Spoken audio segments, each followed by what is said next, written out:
রাজধানীর ব্যস্ত রাস্তার পাশে ছোট্ট একটি খাবারের কার্ট, নাম ফ্লেভার হাট। এই কার্টের মালিক একজন সাহসী ও স্বপ্নবাজ তরুণী, নাম তার আসমা। তেজগাঁও কলেজ থেকে বিবিএ শেষ করা আসমার ছোটবেলা থেকেই ছিল আকাশ ছোঁয়ার স্বপ্ন। হতে চেয়েছিলেন কেবিন ক্রু, কিন্তু জীবনের বাঁকে এসে বদলে গেল সবকিছু। বাবা মা চেয়েছিলেন মেয়ে ভালো চাকরি করুক, আসমাও তাই চাকরিই করেছিলেন, কিন্তু মন পড়েছিল নিজের ইচ্ছে মতো কিছু একটা করার দিকেই।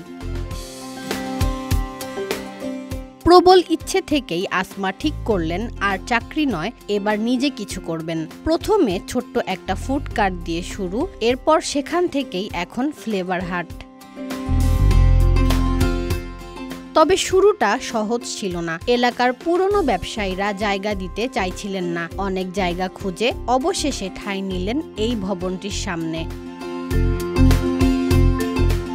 আসমার ফ্লেভার হাটে পাওয়া যায় সুস্বাদু হান্ডি বিফ, হান্ডি হাঁস আর খোলাজালি পিঠা। এছাড়াও নানা ধরনের ফলের ফ্রেশ জুসও পাওয়া যায়। আমার এখানে স্পেশাল আইটেম আছে হান্ডি বিফ, হান্ডি হাঁস, খোলাজালি পিঠা, যেটা চিটাগাং নোয়াখালীতে খুবই পপুলার একটা পিঠা। এছাড়াও বিভিন্ন জুস আইটেম।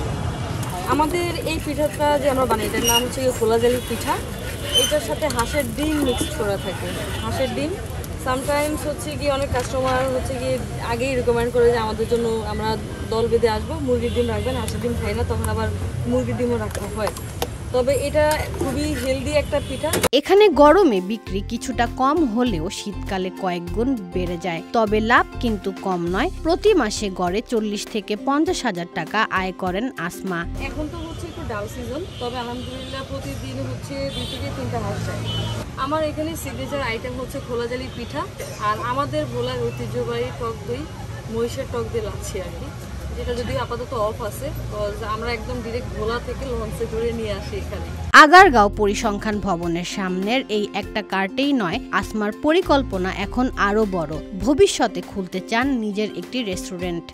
আমি চাই আমার একটা পার্মানেন্ট একটা রেস্টুরেন্ট হবে, অ্যান্ড ভালো একটা লোকেশনের রেস্টুরেন্ট হবে, তারপর একটা ব্রাঞ্চ হবে।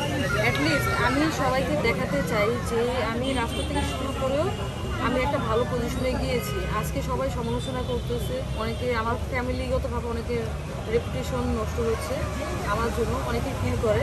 তো এই জিনিসটাকে হচ্ছে আমি প্রুভ করতে চাই। অর্থাৎ ছোট থেকে মানুষ বড় হয়, হুট করে কেউ বড় হয় না। উদ্যোক্তা হবার স্বপ্ন যে সাহস, পরিশ্রম আর অটল মনোভাব দিয়ে সত্যি করা যায়, তার বাস্তব উদাহরণই হলেন এই আসমা।